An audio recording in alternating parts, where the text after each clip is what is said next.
Welcome to the Maybe Next Year podcast. I'm D, and let's get into it. Okay, Luka Doncic. What the fuck, Mavericks? What the fuck? Why would you do this trade? Why would you do this trade? And why would you just gift wrap him to the Lakers? You trade away a guy that is 25 years old, coming off his first finals appearance, coming off your first finals appearance since 2011, and you trade him to the Lakers, your in-conference rival.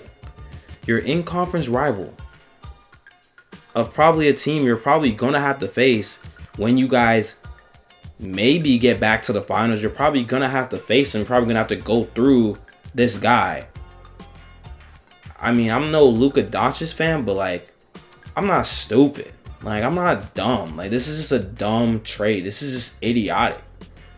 This trade is so bad that I think the league needs to investigate it. And this trade is so bad that I think the league might be behind it. I think Adam Silver might have made a boss call to where the ratings and the leagues are so bad that he said, hey, send Luka to the Lakers. I mean, this is I truly believe, because it doesn't make sense. There's something deeper going on. Maybe Luka the night before had a MF session with the GM, and the GM said, you know what, watch this. You look at Jason Kidd in the press conference, he don't know what the hell's going on. He didn't even text Luka to tell him, yeah, you're getting traded. You know, what message does that send to any other star players that want to come to Dallas? I mean, you see the way they treated Luka? What are they going to do to me? I'm not as good as him.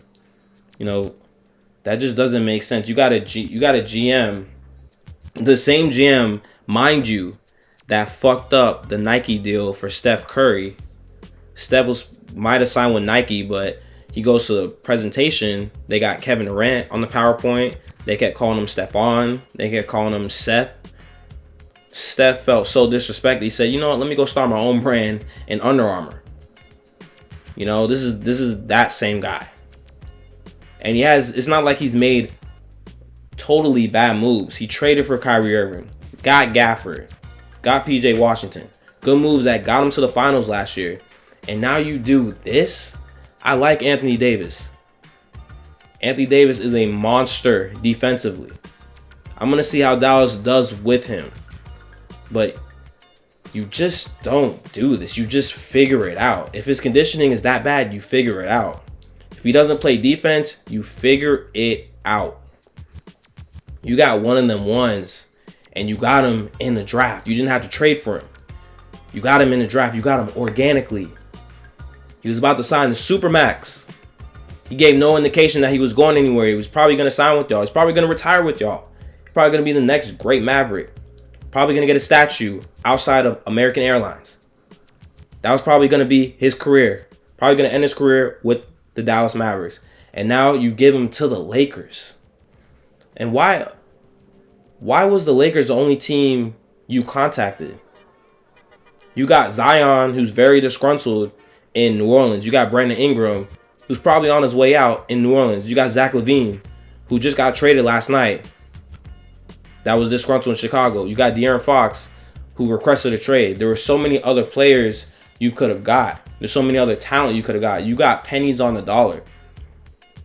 You didn't get the Lakers 3 first-round draft picks. Why? You let Rob Pelinka convince you, hey, this is way too much. Nigga, what? What are you talking about? What's going on? What goes through your head? This is universally the most shocking and probably one of the worst trades in NBA history. You have all of Twitter thinking Shams got hacked. I found this out in the club. In the club, mind you. And I'll also say this. One, how bad was Luka's conditioning for them to trade him at 25? Was he that much of a headache? I mean, damn. Was it that bad in Dallas? You would hear rumors, you would hear reports, but Was it that bad? I don't believe so. I don't believe it was that bad. I believe you have a GM that takes it upon himself to say, hey, let me trade away our star player that we drafted, that probably was going to sign with us long term, that probably was going to retire with us long term, probably have a statue outside the arena like Dirk does. You trade him away to the Lakers, to probably the biggest franchise in sports. You give him another star player that's probably going to be with them and retire with them and have a great career with them. You do that. There's something deeper in this trade. This trade just doesn't make sense. The more I'm hearing, the more information I'm hearing about it, the more news articles that come out, it just doesn't make sense. There's something deeper going on. I believe Adam Silver probably made a boss call. If he doesn't say, I want to know what he thinks about this trade. I want to know if there's a possibility he can veto this. I'm not saying that he will. I'm just saying that if there's a possibility he can veto this. I just want to see what he thinks about this trade, because Nico Harrison, I'm sorry, bro. You are dumb. This is the same guy that fucked up Steph Curry's Nike deal when he went to the Nike meeting and they had Kevin Durant's name on, the PowerPoint. They kept calling him Stephon. They kept calling him Seth, his brother. And Steph was like, fuck them. I'm going to go sign with Under Armour. So this is the same guy. So clearly, hey. But there's just something deeper. Are the ratings that down to where, you got to get Luka to LA? And I'm going to talk about for basketball. I will say, though, Anthony Davis is a defensive presence. They're going to miss Anthony Davis because LeBron, at this age, he plays situational defense. And by situational, I mean if the game's tight, he'll play some defense. If not, he ain't playing no damn defense. Hey, he's 40 years old, whatever. Luka, we all know he don't play no damn defense. So that's their defensive anchor. He cleans up so much for them. LA, he really changes the game for them.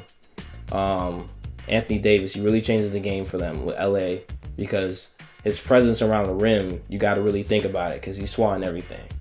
So him in Dallas, that's not a bad pairing with him, Kyrie, PJ Washington, Gafford, Lively. That's not going to be a bad fit, but you just don't do this type of deal, And then on the other side for the Lakers, I mean, they're going to need a big man, but, they got two ball dominant, guards per se, even though I don't really consider each of them a guard.